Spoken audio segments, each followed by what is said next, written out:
இந்த மோட்டோவோட edge 60 first சேல்லே வாங்கியாச்சு. இருந்தாலும் ஒரு பிராண்டு ஒரு தப்ப ஒரு முறை பண்ணா தெரியாம பண்ணிட்டாங்கன்னு சொல்லலாம். ரெண்டாவது முறை பண்ணா ஏன்டா திரும்ப திரும்ப இதையே பண்றீங்கன்னு கேட்கலாம். மூணாவது முறையும் அதே தப்ப திரும்ப திரும்ப பண்ணா கோபம் வருமா வராதா? அந்த மாதிரி ஒரு தப்பை தான் இந்த மோட்டோ எட்ஜ் 60ல மோட்டோ மறுபடியும் பண்ணியிருக்காங்க. அது என்னன்னு இந்த வீடியோ முழுசா பார்த்து தெரிஞ்சுக்கோங்க. ஃபர்ஸ்ட் இந்த பாக்ஸ் ஓபன் பண்ணதும் வழக்கமான பேக்கேஜிங், லைட்டா அந்த சென்ட் ஸ்மெல் வருது. உள்ள ஓபன் பண்ணதும் இந்த மோட்டோவோட எட்ஜ் 60யோட 5G கொடுத்துருக்காங்க. இது ஓரமா வச்சோம்னா சில பேப்பர்ஸ் இருக்கு, சிம் ரிமூவ் பண்றதுக்கான பின் கொடுத்துருக்காங்க, 68 வாட்கான சார்ஜிங் அடாப்டர் உள்ள கொடுத்துருக்காங்க, type C to type C cable கொடுத்துருக்காங்க. என்ன பேக் கவர் மட்டும் மிஸ்ஸிங், மற்றபடி எல்லாமே சிறப்பா பண்ணிருக்காங்க. இப்போ இதுல இருந்து இதோட டிஸ்பிளே எக்ஸ்பீரியன்ஸ் பத்தி பேசும்போது இங்க 4 பக்கமும் வளைவான கரு கொடுத்துருக்காங்க. அதாவது குவாட் கர்வ் டிஸ்பிளேங்க. ஆனா இவங்க டேர்ம்ல குவாட் கர்வ்னா என்ன தெரியுமா?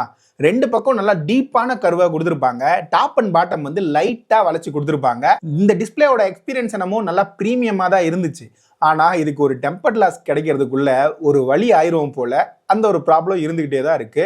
இது இல்லாம இதோட பிரைட்னஸ் லெவல்னு பார்க்கும்போது நம்மளோட செக்கிங்ல இண்டோர்ல செக் பண்ணும்போது நல்லா பிரைட்டா கொடுத்திருந்தாங்க. அவுட்டோர்லயும் பிரைட்னஸ் லெவல் எதுவும் குறை இருக்கிற மாதிரி தெரியல. இதுக்காக இவங்க 1400 நிட்ஸ்ல ஹை பிரைட்னஸ் மோடும் கொடுத்திருக்காங்க. 4500 நிட்ஸ் வரலியமான பீக் பிரைட்னஸும் கொடுத்திருக்காங்க. இதுல ஓவரால் டச் ரெஸ்பான்ஸும் நல்லா தான் இருந்துச்சு. இங்க 120 ஹெர்ட்ஸ்க்கான ரெஃப்ரெஷ் ரேட் கொடுத்திருக்காங்க.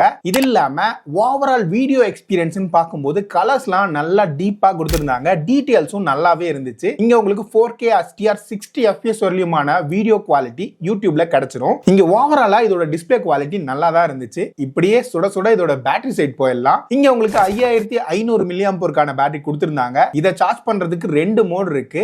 இதுல அந்த சார்ஜிங் பூஸ்ட் ஆன் பண்ணி சார்ஜ் பண்ணும்போது 45 நிமிஷத்துலயே ஃபுல்லா சார்ஜ் பண்ணி முடிச்சிரும். இதே அந்த சார்ஜிங் பூஸ்ட் ஆப்ஷனை நீங்க ஆஃப் பண்றீங்க அப்படின்னா ஒரு 56 நிமிஷத்துல இருந்து 1 மணி நேரம் வரலியமான டைம் எடுத்துக்கும். இந்த 2 மோடு கொடுத்ததுக்கான முக்கியமான காரணம், நிறைய கண்டிஷனுக்கு ஏத்த மாதிரி உங்க போன் ஹீட் ஆகுற மாதிரி தெரிஞ்சிச்சு அப்படின்னா உங்களுக்கு ஏத்த மோட நீங்க மாத்தி வச்சுக்கலாம். அப்புறம் இன்னொரு சிறப்பு அம்சம் என்னன்னா, இங்க உங்களுக்கு type C to type C கேபிளோட சேர்த்து பிடி சார்ஜிங் அடாப்டர் இருக்கிறதுனால உங்களால மத்த பிடி வாட் சப்போர்ட் பண்ற போன்ஸ், லேப்டாப்ஸையும் ஈஸியா சார்ஜ் பண்ண முடியும். இதுல உங்களுக்கு வயர்லெஸ் சார்ஜிங் சப்போர்ட்லாம் கிடையாது. மத்தபடி இந்த போனோட பேட்டரி லைஃப்னு பார்க்கும்போது கிட்டத்தட்ட 8 மணி நேரம் 30 நிமிஷத்துக்கு மேலேயே இதோட ஸ்கிரீன் ஆன் டைம் கிடைச்சிச்சு. நம்மளோட டெஸ்டிங் ரிசல்ட், எந்த அப்ளிகேஷன் எந்த மாதிரி எல்லாம் பேட்டரி கன்சூம் பண்ணுது அப்படின்றத இங்க கிளியரா இதோட சார்ட்ல மென்ஷன் பண்ணிருக்கேன். இதோட ஸ்கிரீன் ஆன் டைம் நல்லா இருக்கிற மாதிரி தான் இருக்கு. இப்போ இந்த மோட்டோவோட எட்ஜ் 60யோட டிசைன் சைடு வரும்போது பேக்ல அதே சிமிலரான டிசைன் தான். இங்க உங்களுக்கு 2 டிஃபரெண்டான கலர் ஆப்ஷன் கொடுத்திருக்காங்க. இந்த பர்டிகுலர் கிரீன் கலர் வேரியன்ட்ல உங்களுக்கு பெருசா அழுக்கு ஒட்டல. மத்தபடி இங்க உங்களுக்கு சைட் ஃப்ரேம் வந்து பிளாஸ்டிக்ல தான் கொடுத்திருக்காங்க. என்னதான் மிலிட்டரி கிரேட் சர்டிபிகேட்னு இவங்க சொன்னாலும்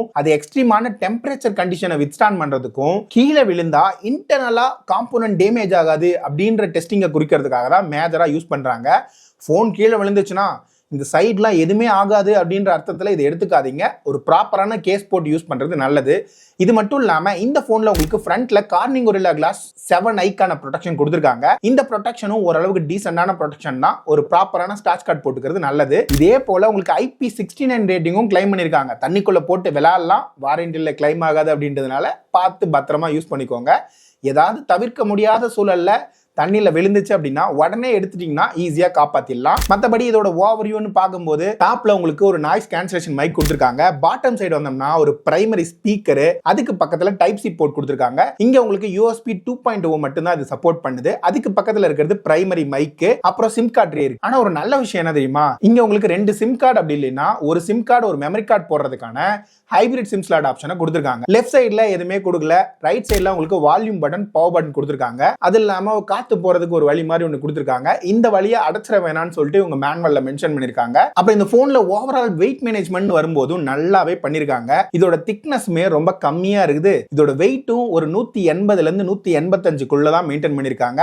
இதெல்லாம் ஓகேங்க. இப்ப இதோட பெர்ஃபார்மன்ஸ் சைடு வரும்போது இந்த பிரைசிங்க்கு ஜஸ்டிஃபையே பண்ண முடியாத ஒரு ப்ராசஸர் தான் கொடுத்திருக்காங்க. சோ அதுக்காக ரொம்ப மோசமான ப்ராசஸர் நான் இங்க சொல்ல வரல, டீசெண்டா பெர்ஃபார்ம் பண்ணக்கூடிய ஒரு ப்ராசஸர் தான் கொடுத்திருக்காங்க. மீடியாடெக்கோட டைமென்சிட்டி 7400 அப்படின்ற ப்ராசஸர். இதோட பெர்ஃபார்மன்ஸ் பொறுத்த வரைக்கும் ஆண்ட்ராய்டுல அரௌண்ட் 7.1 lakhs வலிமான ஸ்கோர் கிடைக்குது. மத்தபடி 3D மார்க்கோட ஸ்டெபிலிட்டியும் சரி, தெர்மல் த்ராட்லிங்கோட ஸ்டெபிலிட்டியும் சரி ஓரளவுக்கு நல்லா பண்ணிருக்க மாதிரி தான் இருக்கு. இதோட கேமிங் பெர்ஃபார்மன்ஸ் பத்தி பேசும்போது உங்களுக்கு BGM ஸ்மூத்ல 60 fps வரையும் ப்ளே பண்ண முடியும். HDR போரிங் அப்படின்னா உங்களுக்கு 40 fps வரையுமான சப்போர்ட் தான் இந்த போன்ல கொடுத்திருக்காங்க. இதுல கேமிங் எக்ஸ்பீரியன்ஸ் எப்படி இருக்குன்னு கேட்டா அப்படிதான் இருக்கு. அந்த அளவுக்கு சிறப்பாலாம் கொடுக்கல. ஃப்ரேம் டிராப்ஸ் இருக்கு. ஒரு டீசென்டான பெர்ஃபார்மன்ஸா வேணா நீங்க எடுத்துக்கலாம். அப்பப்ப கேம் விளையாண்டுக்கலாம். ஆனா லாங் ஹவர்ஸ் கேமுக்காக இதை கன்சிடர் பண்ண வேணாம். ஏன்னா இதோட ஃபோக்கஸ் எல்லாம் வேற எங்கேயோ இருக்கு. அதை நான் சொல்றேன். அப்புறம் இந்த போன்ல ஹீட்டிங் மேனேஜ்மெண்ட் பார்க்கும்போது இங்கேயும் சிறப்பா தான் பண்ணிருக்காங்க. மேஜரான ஹீட்டிங் கம்ப்ளைண்ட் இந்த போன்ல உங்களுக்கு கிடைக்காது. நார்மல் யூசேஜ் பண்றீங்கன்னா ரொம்பவே நல்லாவே ஹேண்டில் பண்ணுது. மல்டி டாஸ்கிங்கும் நல்லா தான் இருக்கு. ஆனா இவங்களோட யூஐ பத்தி கொஞ்சம் அப்படியே வருவோம். அப்புறம் இந்த போன்ல உங்களுக்கு ஸ்டோரேஜ் ஸ்பீட் வரும்போது UFS ஓட 2.2 சப்போர்ட் தான் கொடுத்திருக்காங்க. இந்த பிரைசிங்கை கன்சிடர் பண்ணும்போது UFS 3.1 இருந்திருந்தா இன்னும் சிறப்பா இருந்திருக்கும். இருந்தாலும் இதோட ரீட் அண்ட் ரைட் ஸ்பீட் ஓரளவுக்கு டீசென்ட்டா கொடுத்திருக்காங்க. இப்போ இதோட ஸ்பீக்கர் சைடு வரும்போது இங்க 2 ஸ்பீக்கர்ஸ் கொடுத்திருக்காங்க. இதுல பாட்டம் வால்யூம் தான் உங்களுக்கு வழக்கமா வர மாதிரி அதிகமா இருக்கு. ஆனா இதுல டெப்த் வந்து நல்லா கொடுத்திருக்காங்க. சவுண்ட் குவாலிட்டி ஓவராலா நல்லா இருக்க மாதிரி தான் இருக்கு. இது இல்லாம உங்களுக்கு இன் டிஸ்ப்ளே ஃபிங்கர் பிரிண்ட் சென்சார் வந்து கீழே லொகேட் பண்ணிருக்காங்க. இதோட பெர்ஃபார்மன்ஸ் நல்லா இருக்கு. ஃபேஸ் அன்லாக்கும் நல்லா அக்யூரேட்டா வேலை செய்யுது. இங்க ஓவரால் நெட்வொர்க் குவாலிட்டியை பத்தி பேசும்போது உங்களுக்கு 11 5G பேண்ட் கொடுத்திருக்காங்க. நம்ம செக்கிங்ல இண்டோர்ல செக் பண்ணும்போதும் சரி, அவுட்டோர்ல செக் பண்ணும்போதும் சரி, மூவ்மெண்ட்ல இருக்கும்போதும் எனக்கு பெரிய விதமான கம்ப்ளைண்ட் நெட்வொர்க்ல இருந்த மாதிரி தெரியல. இது இல்லாம உங்களுக்கு அதர் நெட்வொர்க்ஸ் பார்க்கும்போது Wi-Fi 6 சப்போர்ட் இருக்கு. ப்ளூடூத்ல 5.4 வெர்ஷன் சப்போர்ட் பண்ணும். NFC சப்போர்ட் உங்களுக்கு இந்த போன்ல கிடைக்காது. இதோட சாஃப்ட்வேர் எக்ஸ்பீரியன்ஸை பத்தி பேசும்போது இந்த போன்ல உங்களுக்கு Android 15 அவுட் ஆஃப் தி பாக்ஸோட கிடைச்சிரும். அது இல்லாம மோட்டோவோட ஹலோ யூஐல தான் இது ரன் ஆகுது. ஆனா வழக்கத்துக்கு மாறா மோட்டோல நிறைய அட்வர்டைஸ்மெண்ட்டை இப்ப ரீசெண்டா புஷ் பண்ண ஆரம்பிச்சிருக்காங்க. கண்டிப்பா இது நல்லது கிடையாது. மத்த பிராண்டுக்கு நாங்களும் செலச்சவங்க இல்ல அப்படின்ற மாதிரி காட்டுறாங்களோ என்னமோ தெரியல. சரி, இதோட நிறுத்தினாங்கன்னா பரவாயில்ல. யூஐ எக்ஸ்பீரியன்ஸ் ஓரளவுக்கு நல்லா இருந்தாலும் அங்கங்க ஒரு சில ஸ்டட்டர்ஸ் வந்து இருக்கதா செய்யுது. இதோட சேர்த்து அவங்க காலங்காலமா அந்த கேமரா லாக் இருக்குல்ல, அதை அப்படியே தான் வச்சிருக்காங்க. அதுல ஏதாவது ஒரு இம்ப்ரூவ்மெண்ட் பண்ணா நல்லா இருக்கும். இதெல்லாம் விட முக்கியமா வீடியோவோட ஸ்டார்டிங்ல ஒன்று சொல்லியிருந்தேன்ல, அதுதான் சிறப்பான சம்பவம். கேமரால தான் அது பண்ணியிருக்காங்க. இங்க உங்களுக்கு ultra wide camera 50 megapixel சென்சார்னு கொடுத்திருந்தாங்க. இந்த 50 மெகா பிக்சல் சென்சார் நார்மல் மோட்ல உங்களுக்கு 12.5 மெகா பிக்சல்ல போட்டோ எடுக்கும். இதோட போட்டோ குவாலிட்டி ஓரளவுக்கு நல்லாவே கொடுத்திருக்காங்க. டீடைல்ஸும் நல்லா இருக்கு. பிரைமரி சென்சாருக்கும் இதுக்குமான கலர் டிஃபரன்ஸும் ஓரளவுக்கு நோட்டிசபிளா இருந்தாலும் நல்லா பண்ணியிருக்காங்க. ஆனா ஆக்சுவலா இங்க 50 மெகா பிக்சல் மார்க்கெட் பண்ணிருக்காங்கல்ல, அப்ப அந்த ஆப்ஷன் வந்து செட்டிங்ஸ்குள்ள இருக்கணும்ல. இதே இங்க பிரைமரி சென்சார்ல 50 மெகா பிக்சல் மென்ஷன் பண்ணிருக்காங்கன்னா அதுக்கான 50 மெகா பிக்சல் ஆப்ஷன்ன்றது தனியா இருக்கு. ஆனா இந்த அல்ட்ரா வைடுக்கு அந்த மாதிரி ஒரு ஆப்ஷனே இல்ல, தூக்கிட்டாங்க, மறந்துட்டாங்கன்னு நினைக்கிறேன். இதை ஒரு டைம் பண்ணியிருந்தா பரவாயில்ல. ஆல்ரெடி மோட்டோ G35ல பண்ணியிருந்தாங்க, மோட்டோட G05ல பண்ணியிருந்தாங்க. நான் செக் பண்ண வரைக்கும் இன்னும் எந்தெந்த போன்ல இதெல்லாம் பண்ணி வச்சிருக்காங்கன்னே தெரியல. இப்ப புதுசா இந்த AG60லயும் அதே தப்பா பண்ணிருக்காங்க. ஆக்சுவலா நம்மளோட கன்சூமர் ஆக்ட் படி ஒரு பொருளை கொடுத்துட்டு இப்படின்னு சொல்லி மார்க்கெட் பண்ணிட்டு அது இல்ல அப்படின்னா அது குற்றம் தான். அந்த தப்ப மோட்டோ பண்ணிருக்க மாதிரி தான் இருக்கு. திருத்திக்கிட்டா நல்லா இருக்கும். ஈஸியா அதை சாஃப்ட்வேர் அப்டேட்ல ஃபிக்ஸ் பண்ண முடியும். ஆக்சுவலா அது 50 மெகா பிக்சல் சென்சார் தான், அந்த ஆப்ஷனை உள்ள கொடுக்கல அப்படின்றதா இப்ப பிரச்சனை. சரி, மத்தபடி இதோட கேமரா குவாலிட்டி பத்தி பேசும்போது இங்க உங்களுக்கு ட்ரிபிள் கேமரா செட்டப் கொடுத்திருக்காங்க. பிரைமரி சென்சார் 50 மெகா பிக்சலுக்கான சோனி லித்தியா 700C சென்சார். இந்த சென்சாரை வச்சு நீங்க போட்டோலாம் எடுக்கும்போது டே லைட்ல நல்ல பிக்சர்ஸ் கிடைக்குது. நேச்சுரல் சீன்ஸ்லாம் நல்லா வைப்ரண்டாவும் இருக்கு. டீடைல்ஸும் நல்லா இருக்கு. டைனமிக் ரேஞ்ச்லாம் நல்லா தூக்கி சாப்பிடுற மாதிரி டீடைலாவே கொடுத்திருக்காங்க. இது இல்லாம ஹியூமன் சப்ஜெக்ட்ல வரும்போது டீடைல்ஸ் நல்லா பண்ணிருக்காங்க. கலர்ஸ் கொஞ்சம் தூக்கலா இருக்கு. இந்த பிரைமரி சென்சாரை யூஸ் பண்ணியே உங்களுக்கு 24 mm, 35 mm, 50 mm சொல்லி 3 போர்ட்ரைட் ஆப்ஷன் இருக்கு. மூணுலயுமே வந்து உங்களுக்கு பிக்சர் குவாலிட்டி நல்லா தான் இருக்கு.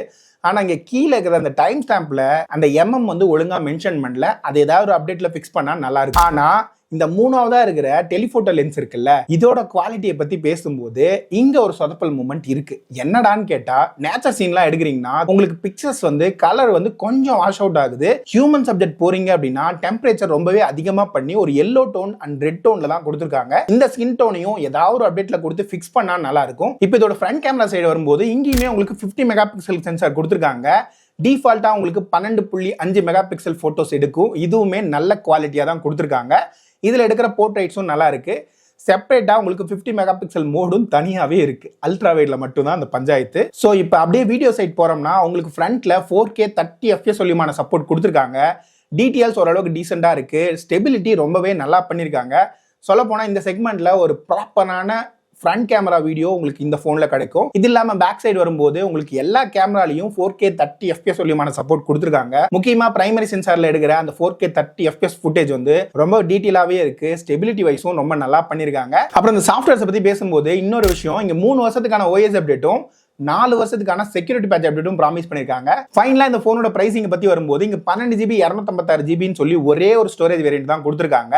இந்த போனோட பிரைசிங் 26,000 ரூபாய்க்கு பிரைஸ் பண்ணிருக்காங்க. கார்டு ஆஃபர்லாம் போக உங்களுக்கு 25,000 ரூபாய்க்கு இந்த போன் வாங்க முடியும். ஃபைனலா இந்த போன் இந்த பிரைசிங் வர்த்தா இல்லையான்னு கேட்டா, இங்க ஓவரால் டிஸ்பிளே குவாலிட்டி நல்லா இருக்கு. மல்டிமீடியா எக்ஸ்பீரியன்ஸ், ஸ்பீக்கர் குவாலிட்டி, நெட்வொர்க்லாம் நல்லா தரமா தான் கொடுத்திருக்காங்க. கேமராஸ்ல உங்களுக்கு ஃப்ரண்ட் கேமரா, மெயின் சென்சார் இதெல்லாம் சிறப்பா வேலை செய்யுது. அல்ட்ரா வைட்ல அந்த மோட மிஸ் பண்ணது கண்டிப்பா ஒரு தப்பு தான். அதை கண்டிப்பா மோட்டோ திருத்திக்கிட்டா நல்லா இருக்கும்னு நினைக்கிறேன். அப்புறம் டெலிஃபோட்டோ லென்ஸ்ல அந்த கலர் அக்யூரசியை கரெக்ட் பண்ணணும். ப்ராப்பரான ஒரு 7S Gen 3 அந்த மாதிரியான ப்ராசஸர் கொடுத்துருக்கலாம். அது இங்க மிஸ் ஆகுது. அது ஒரு குறையா இருக்கு. மற்றபடி இந்த பிரைசிங்க்கு ஓரளவுக்கு பேலன்ஸான போனை தான் இந்த போன் நீங்க கன்சிடர் பண்ண முடியும். முக்கியமா Edge 60 ஃபியூஷன்ல ஹையர் வேரியன்ட் போறீங்கன்னு வச்சுங்களேன், அதுக்கு பதிலா இந்த போனை நீங்க கன்சிடர் பண்ணலாம். ஹோப்ஃபுல்லி ஃபியூச்சர்ல ஏதாவது சாஃப்ட்வேர் அப்டேட்ல ஏதாவது கரெக்ட் பண்றாங்களான்னு பார்க்கலாம். நீங்களும் இதை பத்தி கொஞ்சம் நிறைய இடங்கள்ல பேசுங்க. முக்கியமா இந்த வீடியோவை உங்க ஃப்ரெண்ட்ஸுங்களுக்கு ஷேர் பண்ணிட்டு மறக்காம சப்ஸ்கிரைப் பட்டனை ஹிட் பண்ணிக்கோங்க. அடுத்த வீடியோல பார்க்குறேன். அது வரைக்கும் பாய்.